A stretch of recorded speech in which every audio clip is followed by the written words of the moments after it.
اچھا، عام صاحب یہ بتائیے کہ یہ جو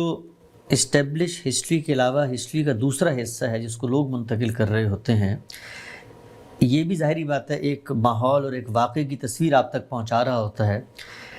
اس میں حقائق کو آپ نے یہ بات واضح کر دی کہ دین کی کسی ہدایت کی بنیاد تو اس ہسٹری کے اس دوسرے حصے کو نہیں بنایا جا سکتا، لیکن ایک طالب علم جب ہسٹری کا طالب علم جائزہ لینا چاہتا ہے پیچھے کی تصویر کا، تو کون سی چیزیں ہیں جو اس دوسری ہسٹری جو ہاتھ کے ذریعے پہ منتقل ہو رہی ہے اس کی روشنی میں اس کو دیکھنا چاہیے؟ کچھ وہ عقلی مسلمات ہیں، کچھ وہ امکان وقوع کی کیفیات ہیں، وہ کیا چیزیں ہیں جن سے اس ہسٹری کا مطالعہ کرنا چاہیے؟ یہ ہمارے ہاں اس کے لیے بہت اعلیٰ درجے کا کام ہوا ہے، اور یہ رسالت مآب صلی اللہ علیہ وسلم سے متعلق تاریخی ریکارڈ پر تو فی الواقع بہت غیر معمولی ہوا ہے۔ ہم مسلمان اس کے اوپر اللہ کا شکر ادا کرتے ہیں جو ہمارے ہاں حدیث کے ماہرین نے کیا ہے، محدثین جن کو کہا جاتا ہے۔ تاریخ کے معاملے میں بھی ہمارے ہاں جو روایات ہیں ان میں ہم یہ دیکھتے ہیں کہ یہ روایات کیا ہیں، بیان کرنے والے کی عقلی حیثیت کیا ہے، زمانہ کیا ہے، کس طور سے یہ بات شروع ہوئی ہے، یہ ساری چیزیں دیکھتے ہیں۔ حدیث میں تو اس کے قطعی قاعدے بنا دیے گئے ہیں کہ اس کی سیرت دیکھیں گے، کردار دیکھیں گے، اس کی سند کا اتصال دیکھیں گے کہ زمانہ بھی موجود تھا یا نہیں، ملاقات بھی ہو سکتی تھی یا نہیں، اس کے حفظ و اتقان کو دیکھیں گے۔ لیکن تاریخی روایات میں بھی ظاہر ہے کہ یہ ساری چیزیں دیکھی جاتی ہیں۔ کون لوگ بیان کر رہے ہیں؟ ایک آدمی سمرقند میں بیٹھا ہوا ایک واقعہ بیان کر رہا ہے، کیسے مان لیا جائے اس بات کو؟ یعنی وہ واقعہ کہاں کا ہے؟ مکے کا واقعہ ہے۔ پوچھیں گے نا کہ کیا وہ گیا تھا، کسی سے سنا تھا، کوئی حج کرنے گیا تھا اس سے اس نے سنا ہے؟ تو اس طرح کے تمام عقلی سوالات وہاں بھی پیدا ہوتے ہیں۔ جب ہمارے سامنے یہ چیزیں آتی ہیں تو جو ہمارے ہاں جو کسی چیز کے وقوع پذیر ہونے کے امکانات ہیں ان کی روشنی میں بھی اس کا جائزہ لیا جاتا ہے۔ ابن خلدون نے بعض مثالیں دی ہیں کہ بھائی اگر آپ یہ کہیں گے کہ 35 لاکھ لوگوں نے آ کے طور کے دامن میں خیمے لگا دیے، تو سوال یہ ہے کہ اس میدان کو آج بھی دیکھا جا سکتا ہے، وہاں وہ خیمے لگ بھی سکتے ہیں یا نہیں؟ آپ اگر یہ کہیں کہ 25 کروڑ آدمی جو ہیں وہ اس دفعہ حج کے لیے گئے تھے اور انہوں نے جا کے میدان عرفات میں وقوف کیا تھا، تو ظاہر ہے کہ اس کو جانچنے کے لیے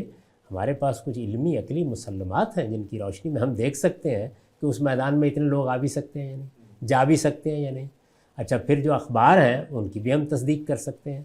تو جتنے بھی علمی عقلی ذرائع ہوتے ہیں وہ سارے اختیار کیے جاتے ہیں اور اس کے بعد پھر اندازہ کیا جاتا ہے کہ کیا بات ہوئی ہوگی۔ اسی طرح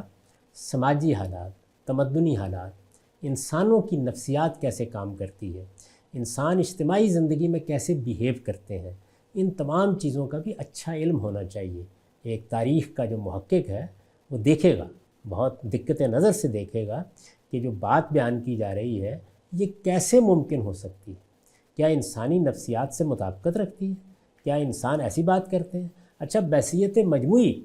جن لوگوں کے بارے میں بات بیان کی جا رہی ہے ان سے متعلق بھی ایک رائے ہوتی ہے۔ دیکھیے قرآن نے اس کو معیار بنا دیا اور یہ کہا کہ تم لوگوں کو اس وقت جو لوگ رسول اللہ پر ایمان لائے ہیں ان کے بارے میں کوئی بری خبر اگر تم نے سنی تو تمہیں اہل ایمان کے بارے میں اچھا گمان رکھنا چاہیے،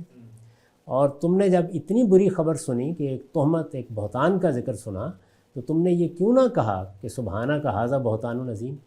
تو گویا حالات، قرائن، شخصیات، کن لوگوں کے بارے میں بات بیان ہو رہی ہے، یہ ساری چیزیں سامنے رکھ کر پھر کوئی رائے قائم کی جاتی ہے۔ ایسا نہیں ہوتا کہ بس کتاب میں لکھا ہوا ہے، ایک شخص نے بیان کر دیا ہے، کسی نے حدثنا اخبرنا کہہ کے روایت کر دیا ہے، تنہا یہ بات کافی نہیں ہوتی۔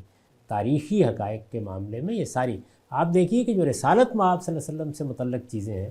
ان میں بھی صرف یہ اصول محدثین نے قائم نہیں کیا کہ ہم راوی کو دیکھیں گے، یعنی ثقہ ہے، غیر ثقہ ہے، سند متصل ہے، صرف یہی نہیں دیکھیں گے، بلکہ یہ بھی دیکھیں گے کہ جو بات بیان کی گئی ہے وہ قرآن و سنت کے خلاف تو نہیں ہے، علم و عقل کے مسلمات کے خلاف تو نہیں ہے۔ تو یہ ساری باتیں دیکھنی ضروری ہوتی ہیں۔ تو یہ معاملہ تو ان روایات کا ہے جو صحابہ کرام کی نسبت سے بیان ہوئی ہیں، رسالت مآب صلی اللہ علیہ وسلم کے بارے میں بیان ہوئی ہیں، تو تابع دیگرہ چہ رسد، باقی تاریخ کو علم، عقل، سماج، تصورات، ہر چیز کی روشنی میں پرکھا جاتا ہے۔ اس کے بعد کسی چیز کے بارے میں بھی آپ زیادہ سے زیادہ یہ کہتے ہیں کہ جو تاریخی مواد ہمارے سامنے ہے یا ہمارے پاس ہے اس کی بنیاد پر یہ بات قرین قیاس لگتی ہے، قابل قبول لگتی ہے، یعنی اس کے بارے میں بھی حتمی حجت کہہ دینے کا اسلوب نہیں اختیار کرنا چاہیے۔